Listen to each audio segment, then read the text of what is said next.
My kids love these smart games. This is the IQ Pentagon, a logic game. This feels more grown up than a typical puzzle, which I like, more challenging. It has a nice little travel case. It's packed nicely.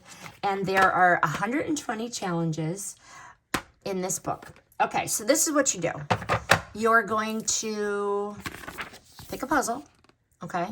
So they have starter, junior, expert, and wizard. And what you're going to do is you are going to dump this out, and then lay the pieces on the Pentagon in the way that it is showing you here.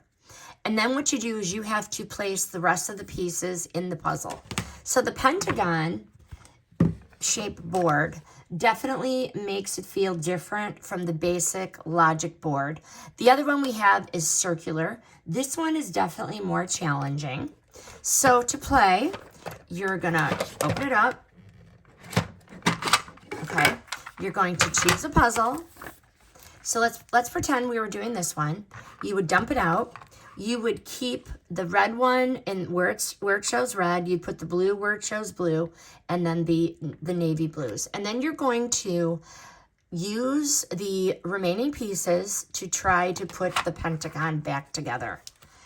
It is very challenging, and it definitely uses your mind and your logic. Why I really like these smart game puzzles. This one I'm going to gift for teens or adults or anybody that really likes logic puzzles. This is such a nice activity versus having my children on screens or even adults on screens, but this is fun and easy, or sometimes it is definitely difficult and challenging, but highly recommend the IQ Pentagon by SmartGames. This review is sponsored by the brand.